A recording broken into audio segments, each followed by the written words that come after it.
চোখে বিভিন্ন সমস্যা হয়ে থাকে, মন পুরো ভালো ডাক্তার আসে না, মানুষের বিভিন্ন ধরনের সমস্যা হয়, চোখে দেখতে পারে না, চোখে বিভিন্ন ধরনের চোখ রাত কানা হয়ে যায়, মানুষের চোখ দিয়ে পানি পড়ে, বিভিন্ন ভালো চিকিৎসা হয় না।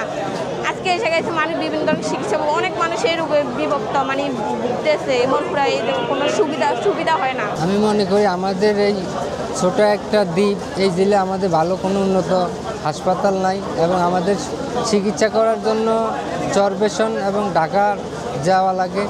তো আমাদের এই মনপুরা যে চক্ষু চিকিৎসাটা হচ্ছে এতে আমাদের খুব উপকৃত হবে এবং দূরে যাওয়া লাগবে না। খুব সুন্দর পরিবেশে ভালো সেবা দেওয়া হয়েছে এবং জনসাধারণের চোখের জন্য যে চিকিৎসামূলক ব্যবস্থা উনি গ্রহণ করেছেন জনাব সিদ্দিকুল্লাহ মিয়া, এটা খুবই প্রশংসার দাবিদার এবং জনগণের খুবই উপকার হবে।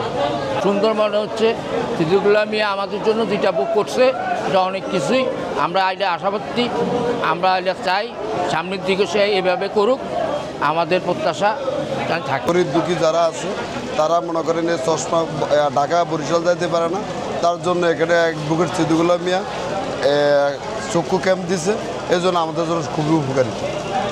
এখানে আছি চোখের চিকিৎসার জন্য, আমাকে মনরা কোনো এই ধরনের ডাক্তার নাই, চোখের কোনো চিকিৎসা নাই, আমরা চোখের চিকিৎসা দাবাইতে পারি না করাতাম, আমরা এখন চোখের চিকিৎসা করাতাম, আমার মনরা ভালো কোনো ডাক্তার নাই।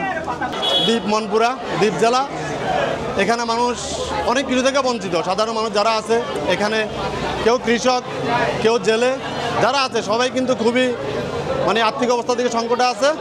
তো এখানে অ্যাডভোকেট সিদ্দিকুল্লাহ মিয়া এখানের যে আপামর জনসাধারণ আছে তাদের জন্য একটা চক্ষু সেবার ব্যবস্থা করছে, এটা খুবই ভালো দিক।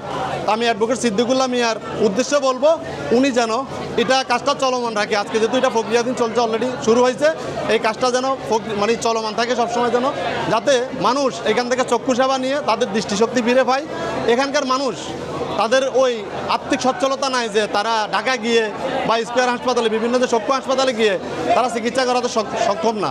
এজন্য আমি চাই যে এই কাজটা চলমান থাকবে। এটা আমি বাংলাদেশ জাতীয়তাবাদী দলের একজন কর্মী, আমি আমার দেশ নায়ক তারেক রহমানের যে 31 দফা 26 দফা মানুষের সার্বজনীন স্বাস্থ্যসেবা, এই সবার স্বাস্থ্যসেবা নিশ্চিত করার অংশ হিসাবে এই বিনামূল্যে চক্ষু চিকিৎসার কার্যক্রম গ্রহণ করেছি। আমি 10,000 লোকের এই চক্ষু সেবার কার্যক্রম গ্রহণ করেছি। ইতিমধ্যে 3,000-এর উপরে প্রায় কার্যক্রম শেষ হয়েছে।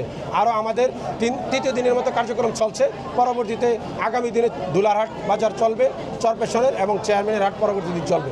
এটা আমাদের চলমান পরীক্ষা থাকবে। এছাড়াও আমাদের যদি আরও স্বাস্থ্যসেবা নিশ্চিত করতে কোনো পদক্ষেপ প্রয়োজন হয় আমরা নিব।